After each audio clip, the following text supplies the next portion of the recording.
Yes, we are back with the one, the only, the wrestling encyclopedia, Vincent Kennedy Bucci. Wenz World, acknowledge me. Oh, here we go.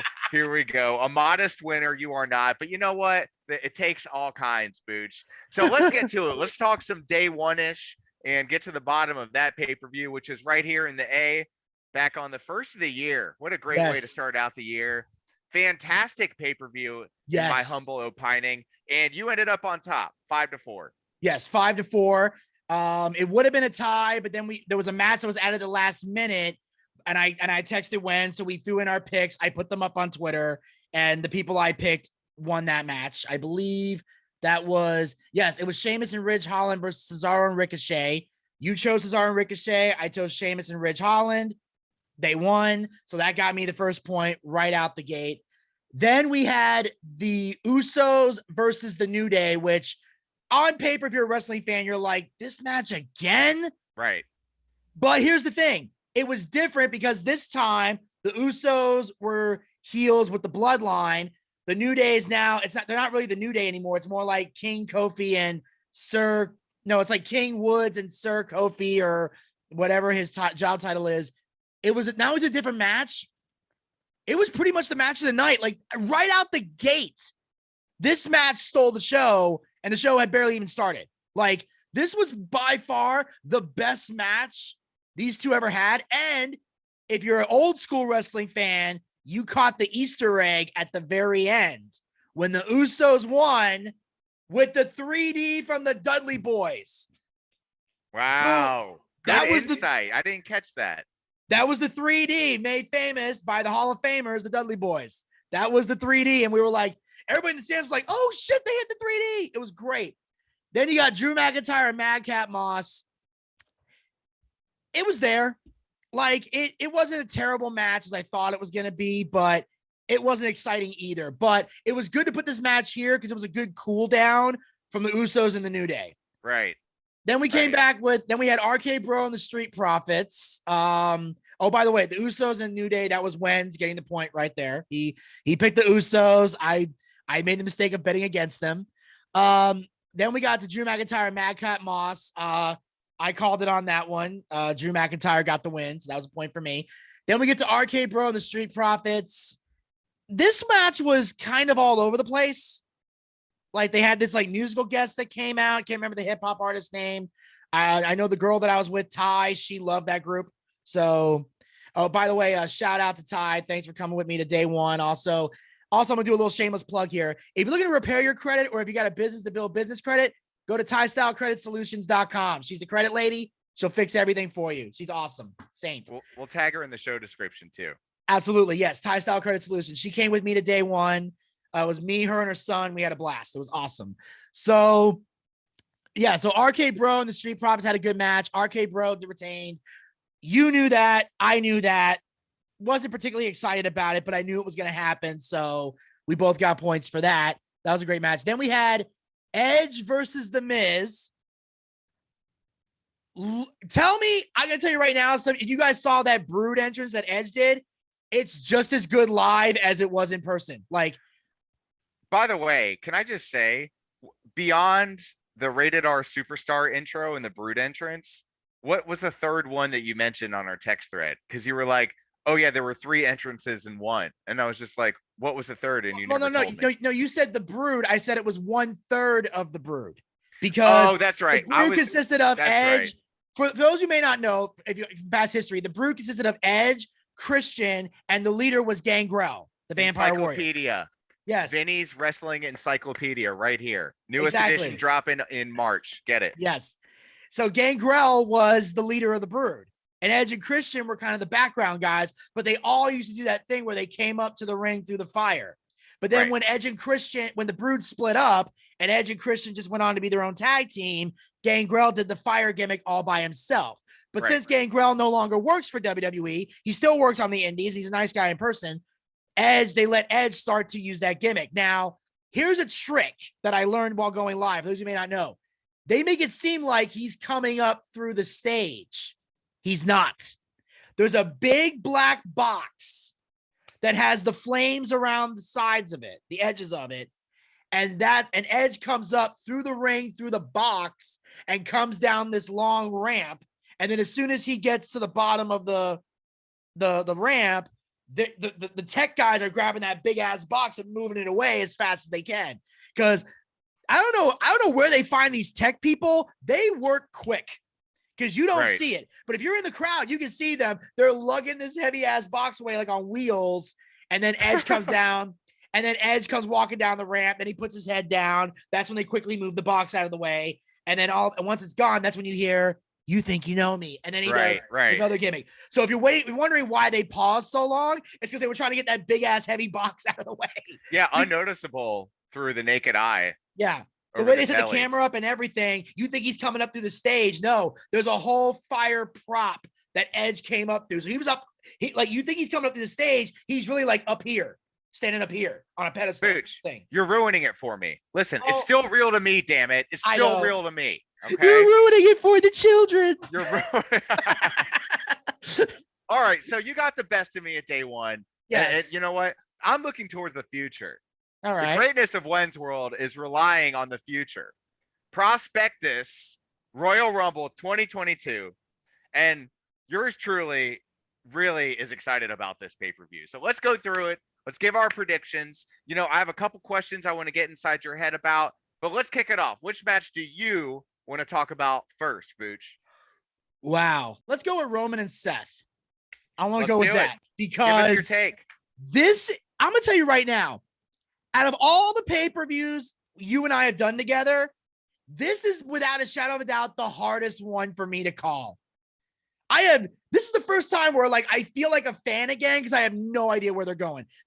All these matches could go either way, all of them. There isn't one where it's oh, I know this guy's going to win. We don't. We're taking shots in the dark. We say we're going to roll the dice. We're rolling the dice on every single one of them. At least I am. But I'm impressed with this match because on the one hand, Roman's still the Universal Champion, as we mentioned before. He had COVID, didn't show up to day one. Match got thrown out. So now he's defending the title. He even said, when they were announcing who his opponent was going to be, he said, "There's nobody on SmackDown that I haven't smashed." So they're basically stating what I've been stating for months. He's run through everybody. So Seth Rollins shows up. What makes this compelling, and I found this out while going through a rabbit hole on YouTube, all the way back to the last time they fought one-on-one, which was the Money in the Bank when Seth beat Roman for the title and then Dean Ambrose cashed in. And Seth won that match. Roman's never beaten Seth one-on-one. Wow. Never. Factoid. Mm-hmm. Interesting fact. I forgot all about it. But yes, to my knowledge, he has not beaten Seth one-on-one. So if there's something that Seth brought up on Mike, I don't recall him actually ever saying that. He did. Mike. He not recently, but he did it on the lead up to the Money in the Bank match. He said, "You had never beaten me," and he won that night. So he's never beaten him. So, and he beat him at Money in the Bank. Now, people don't remember that because after Seth won the match, Dean Ambrose cashed in, took out Seth Rollins, and walked out with the WWE title, and had a terrible title reign. But we'll get into that later in the show. But what makes this compelling is Roman's on a hot streak. He's already the longest reigning Universal Champion, 507 plus days. He beat Brock's record. And now these two are going to face off.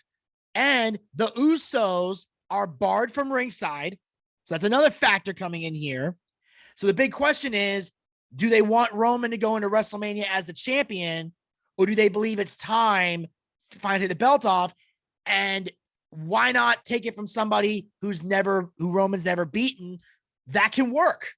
Because they need somebody credible to take this belt off of him. Yeah. And Seth, I've gone back and forth with Seth Rollins. I have a love-hate relationship with the guy. But stats-wise, it works. He's beaten Brock Lesnar. He's had compelling matches. He's been on top of his card. He knows how to outsmart. He showed that in the weeks leading up, that he's ready for whatever tricks Roman can dish out. And he even said, the Usos held you up just like me and Moxley did. Hey, how about that shout out, right? Yeah. Using his future career and endeavors and giving him props for where he is currently instead of using the old WWE stage name. Yeah, How cool I is was that? shocked when he said Mox. That's what made everybody pay attention. Not even the fact he said me and Dean. But Right. he He said could. Yep. Mox and I did. Yeah, so that was great. So again, this is a gamble, and I I'm going against my better judgment, and I'm gonna say I think Seth freaking Rollins is gonna win. I'm Dude, going with Seth. I couldn't agree more. And for one simple reason, and this is something that I brought up, I believe a month, maybe two ago. And I said, how dynamic would it be for the Red Brand to have both championships, the women's championship and the Universal Championship on the same show?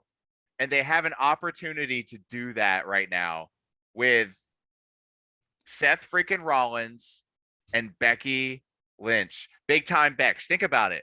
They've already teased it because Roman Reigns this last two weeks ago said, hey, if I wanted to spar, if I wanted to main event with anybody, it would be with Becky Lynch. And he's talking to Seth Rollins. He's like, it would be with your wife.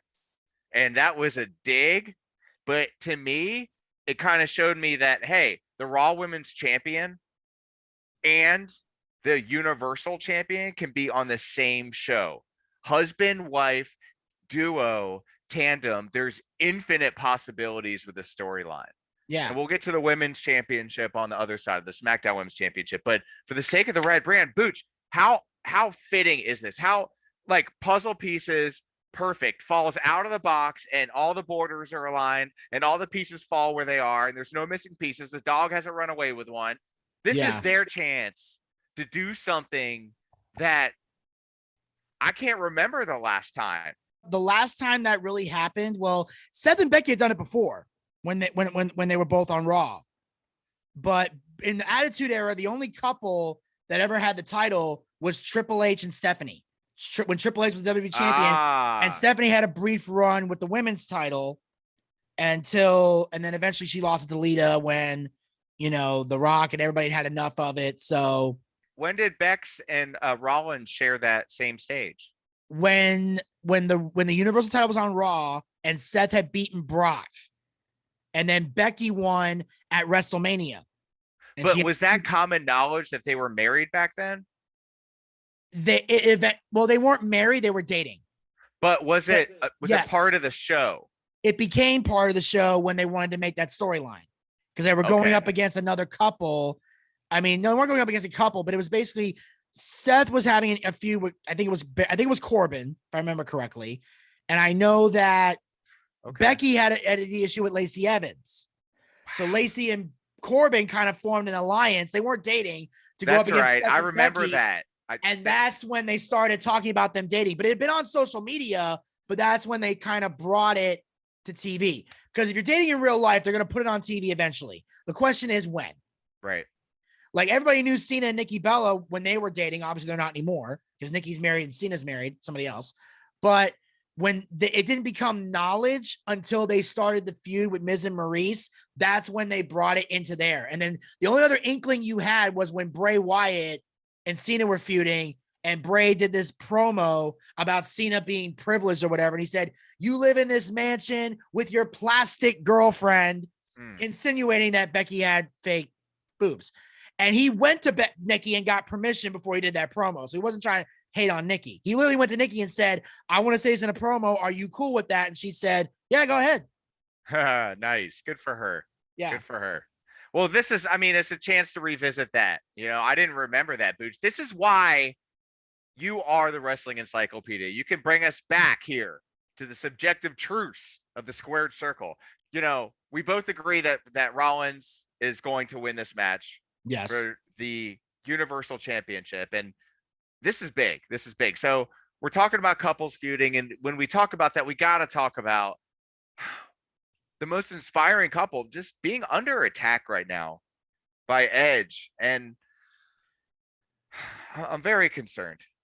I'm very concerned. I'm concerned for Miz's well-being. He is the face of WWE. Maurice is just a stunningly attractive and intelligent woman. And now she's under attack by Beth Phoenix.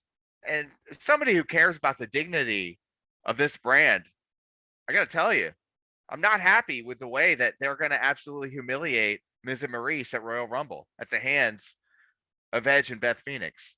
There's going to be a brood bath, Booch. A nasty, red, sticky, messy, wet brood bath. And I, for one, am just hoping for the best. Weather the storm, Ms. Maurice, because it is going to rain on you Saturday night. You should be their publicist. That was so well done. Thank you. You should be their publicist. Like, seriously. You're probably the only person on the planet that could put those two over like that. That was stellar. I gotta admit, that was very good. It's all from the heart, Booch. It's all from the heart. I can tell very much so. This is gonna be another interesting match because I think the question here is, how long do they want this to go? How long do they want to drag this out is my question, because if you're planning on having a Edge versus Miz match either at WrestleMania, which I hope not, or the Elimination Chamber or whatever pay-per-view is going to happen in March, then obviously the Miz and Maurice would have to win this one for the feud to continue. But if you just want to end it right here, and God, I hope they do, you got to go with Edge and Beth Phoenix. Like, then they just win it. It's done and it's dead. Yeah. Because I for one love the fact that Beth Phoenix is coming back. I was surprised to see her at day one. Although I did have a feeling when they announced on NXT, because everybody knows NXT is the one main show that I watch the most. When Beth Phoenix was leaving the commentary table, when they said she was done as a commentator and so she was going to spend more time at home, I knew it was only a matter of time before they put her and Edge together. I sensed this coming. Now, whether it was going to be at the Rumble, I wasn't sure, but I had a feeling when Beth Phoenix left that table, I'm like, they're going to do something with her and Edge. They're going to do it. So, but again, when she showed up at day one, loved it. The roof exploded. That place went nuts when Beth Phoenix came out. New look, new everything. She hasn't missed a step. Great shape. Oh, amazing. Mm-hmm. She is as badass as she's ever been. Mm-hmm. They showed that when they were beating up the security guards on Raw. That Beth has a callback. It was great, and it was just it was intimidation, and that's what I loved about it. Like Maurice showing that she is scared to do this match. She's not happy. But then later attacking with it was either like a shoe or she had a brick in her purse or whatever. Yeah, the brick, man. The brick. That was brilliant because it showed that Maurice is scared, but she's also aware. This is the key thing when you're a heel is even if you're scared to get in that ring and you know you're afraid and you're showing you're afraid, at some point it has to sink into your head, whether you're scared or not, match is happening. And that's when you got to resort to whatever tactic. So that's what I loved about Maurice. And I don't give Maurice props a lot. Actually, I don't. This is the first time I've ever done it. But she rubbing off on you. Yeah, no, I wouldn't go that far. Let's not go too far with this. Pause. Okay. But anyway, my point is, when I saw that, I was like, okay, she's now realizing I'm in this fight. I don't want to be in this fight. And so when he hits her with the brick, I'm like, okay, now she's showing she's ready for this fight and she's going to do whatever she has to do to either not get in that ring with Beth or beat her through cheating. Maurice is not cleanly beating Beth Phoenix. Let's make that very clear right now. And the beauty in that, Booch, is that everybody knows that. Yeah. There's no mystery. And that's when I love the absolute truth, because how do you navigate around that? And what I think they delivered on was the plausible deniability of a scenario where Beth Phoenix comes down the ramp with Edge upon Maurice's invitation to squash the beef, right? Let's put it aside. Let's have a girls' night. Let's go get our nails done, all these things. And to me, it opened up a potential door, because in a scenario, in a parallel universe, that would never happen, because it would be boring. But if it did, hear this side of a storyline perspective, where Maurice comes down, invites Beth Phoenix. Beth Phoenix accepts her invitation for friendship and squashing all this beef. The brick is never used. The brick was just in case, JIC method, in case she says no, right? But I love this, because you can't really tell if it was something that she was going to use the whole time, because the invitation wasn't to get in the ring with them, right? She got in the ring on her own accord. Beth Phoenix, I'm talking about. She came in and the Miz distracted just long enough for Beth Phoenix to turn her back. I wish they could have done a little more with this Maurice and Beth Phoenix saga. But like you, I also hope that they put it to bed at Royal Rumble and are done with it. And like I said, although much to my dismay, Miz and Maurice are going to get destroyed. So my pick is Edge and his better half, Beth Phoenix. And that, ladies and gentlemen, is how you can tell how badly he wants this title back. That's how you know. I know. Listen, I don't want to pick him, but you know, I hate to do it too. It's terrible.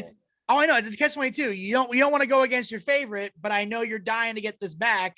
So you're doing what you got to do. It's business. I feel like Pete Rose now. Let's move on. Hey, all right. Well, obviously I'm going with Edge and Beth as well. So. Yeah, I figured so. You hater. The women's Royal Rumble match, Booch. There's so many names, but there's only one that isn't technically on this list that I would like to make a prediction, a bold prediction, and go out on a limb and say that it is going to be R squared, Ronda Rousey, that comes in and wins this match. She is my dark horse. If I had a second pick, it would be the EST of WWE, but I'm going to go with Ronda Rousey for the winner of the Women's Royal Rumble 2022. Took the words right out of my mouth. That's literally what I was about to say, but I will say this though. I like the fact that for the Women's Rumble, they're doing a lot of fun things with this. Like obviously they have announced the Bella twins are going to be in the Rumble. Lita's going to be in the Rumble. Michelle McCool, Kelly, Summer Rae. Mickie James. Yeah. And here's the cool part though. Not only did they announce Mickie James, there was a key element that got everybody's attention. Was that they said Impact Knockouts champion, Mickie James. They acknowledge that she is the women's champion for Impact Wrestling. So that should tell you there could be some type of, maybe there's a business deal going on with WWE and Impact Wrestling where they might bring some of their stars in. Like we might see some of their guys in the Rumble. Oh, great. More people to fire 6 months from now. Oh, that too. Yeah. Well, technically they can't because they work for Impact. So they can't, they could probably just come in, make a few appearances and then go back to their company. So they can't really get fired. Too much talent on the roster. We don't need any more. And also, go ahead. Oh, and also, if anybody wants to hear a little fun fact, there were 2 women who were offered spots in the Rumble and turned them down. And that would be the Iconics, who are now were offered spots and said no. And they work for Impact Wrestling, and they're the women's tag team champions. They now call themselves the Inspiration. That's their new name now. I like it. Because Iconics Peyton Royce is so inspiring to me. Yes. So they said they want to offer them, since Mickie James was going to be in the Rumble, they reached out to them and said, hey, we'd like to offer you spots in the Royal Rumble. And they said no.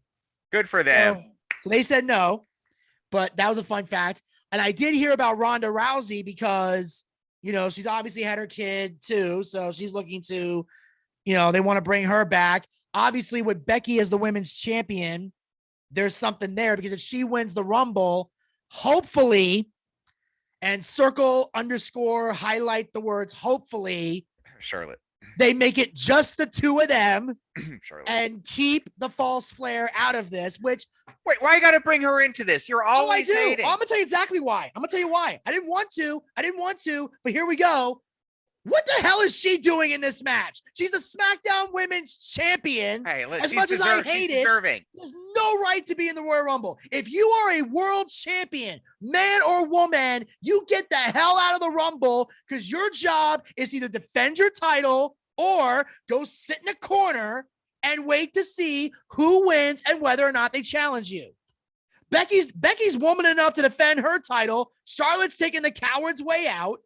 And the worst part is you could easily have her versus Naomi in this pay-per-view. There's no logical reason someone can give me why you can't have Charlotte versus Naomi. Even if Charlotte wins, which I wouldn't like, still make her defend her title. She wants to be a champion. You want me to take her seriously as a champion? And here's the thing.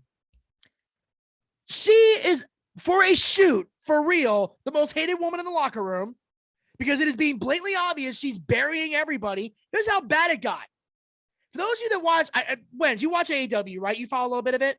No. Okay, never mind.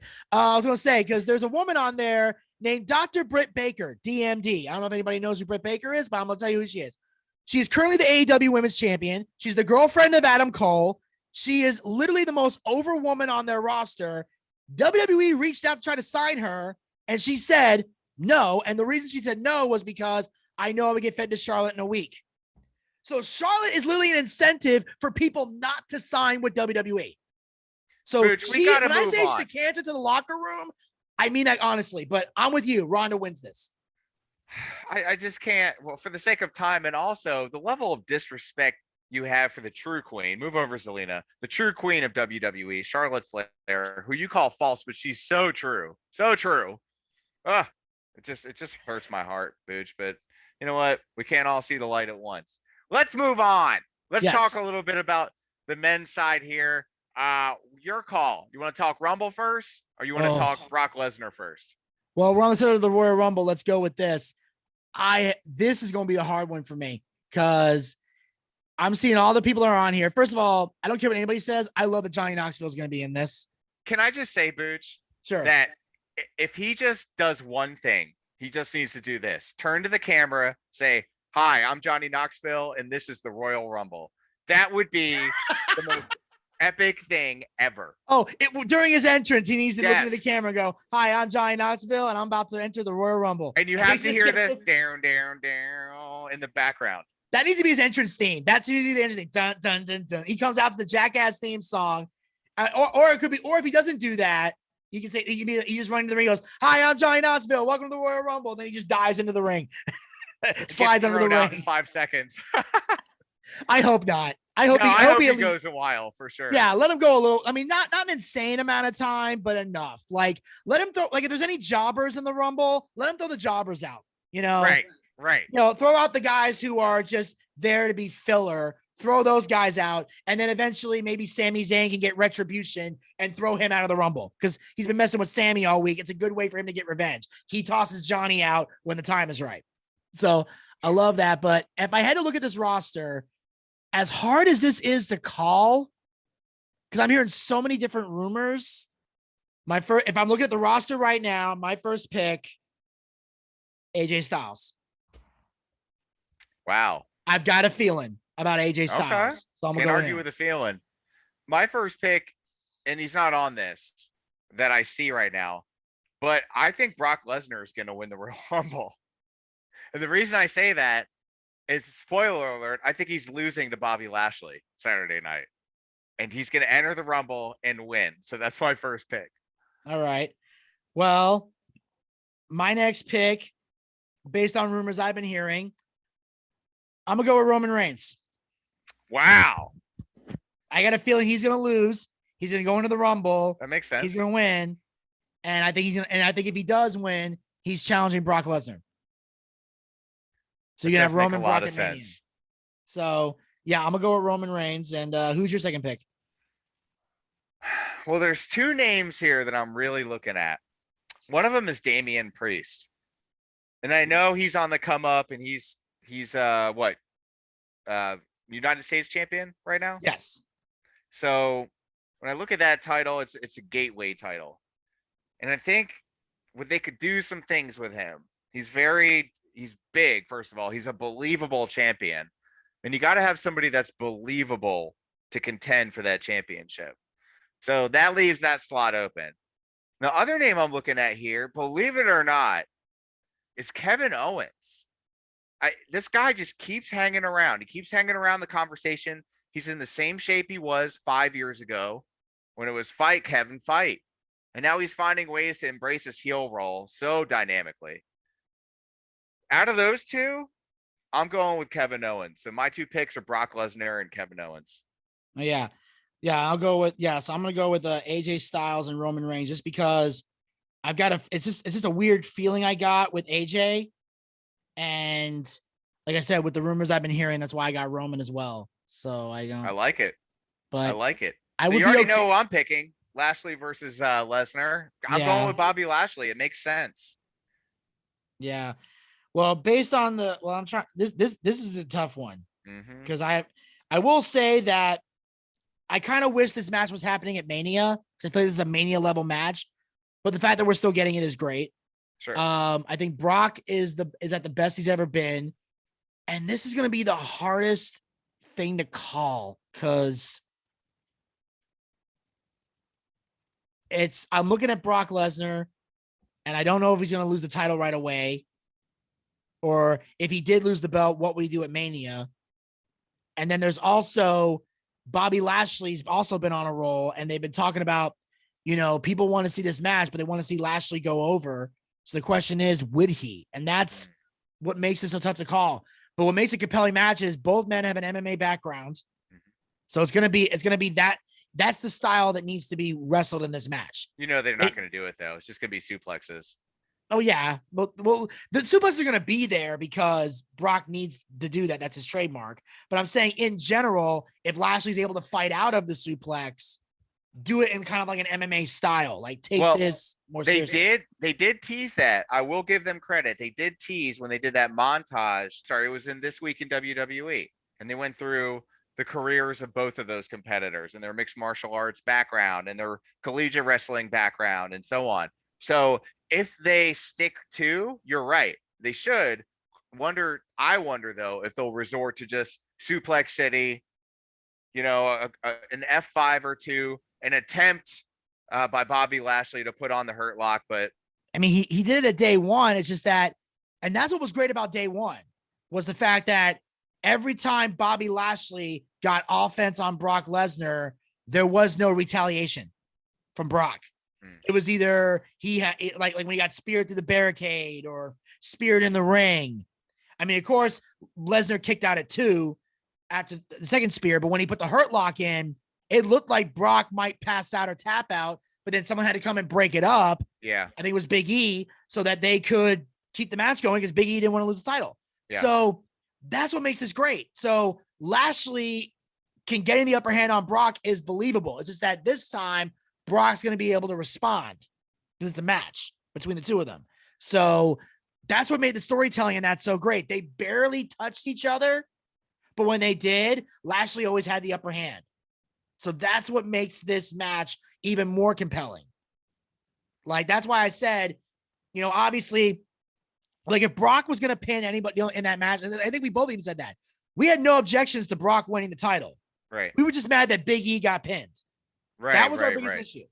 I personally said, and I'm not just saying this because he was your pick. I'm saying this because of process of elimination. It should have been Rollins because Bobby Lashley, he should not be getting a pin on him because that kills the money-making match. Big E needs the push. Kevin Owens just got re-signed. So it would have made no sense for him to pin any of those other 3 guys. Rollins would have made the best sense. For me, something's got to happen here. And my pick is Bobby Lashley. It's going to be hard for me to believe that when he attempts to put the Hurt Lock, it's going to have to be at least a 10-minute match for me to believe that Brock Lesnar is worn down enough to succumb to the Hurt Lock. Oh yeah, they're going to wait for it. He's not going to go early. If he does go early, Brock will break out quickly. But if it happens a little later, it'll wear him down. And just to make this, because at the end of the day, I don't know what's going to happen, but I like to make this prediction thing more interesting. I'm going to go with Brock. Okay. All right. I'm going to go with Brock just to make this fun. There you have it. Let's recap, Booch. We both agree that Edge and Maurice, or listen to me, Edge and Beth Phoenix are going to beat Miz and Maurice. That would be an interesting tag team match. Split them up. That'll never happen. But hey, and then you think that it's going to be for the men's Rumble match. Go ahead. Your 2 picks. AJ Styles and Roman Reigns. Okay. And I got Kevin Owens and Brock Lesnar. Brock Lesnar, I think, is just going to be part of that match. But we both agree that Johnny Knoxville does need to introduce himself and say, "Welcome to Royal Rumble," and get a decent amount of time in there. Like I said, throw out some jobbers. That's why I'm saying, throw out your job guys that you're not putting over anyway. Let Johnny throw them out, and then Sami Zayn, when the time is right, he can throw Johnny out to get his revenge. It's great storytelling. Yep. we both agree that Seth freaking Rollins, pardon me, is going to beat Roman Reigns. That we both agree that Ronda Rousey is going to win the Women's Rumble. What other matches are we missing here? As of right, we did miss one. Becky Lynch and Doudrop. We never got to that. Becky Lynch is going to win that match. Oh, I don't see Becky losing it right now. Yeah, not right now. Yeah. Yes. Like I think when her and Ronda lock up, that's when Ronda's going to take it back. Yeah. Yeah. And it'll make sense because here's why. The last time they fought, Becky pinned Ronda Rousey. Ooh, that's right. She pinned Ronda to win the triple threat match. So if Ronda pins Becky, it doesn't hurt Becky Lynch because they've each got one pinfall over the other. So it doesn't bury Becky at all. And it still makes her look good if the match is compelling, which it's going to be. But I'm saying make that Ronda Rousey and Becky Lynch should be the main event of night 1 of WrestleMania. And you keep Charlotte as far away from that match as you possibly can. And that's the only, I'm not going to go any further. Just go. I need to say it into the universe to make that clear. Nobody was happy about that. Nobody. You had a great money-making match and you crapped all over it. It's why WWE is their own worst enemy. And there you have it. The raving lunacy of the one and only wrestling encyclopedia, Vincent Kennedy Bucci, here with the Wenz on the Male Soap Opera Moment, the best podcast for all things WWE, past, present, and future. But we'll never, ever leave an episode of the Male Soap Opera Moment without saying a couple key things, one of which is, have a nice day. The other is, bang, bang.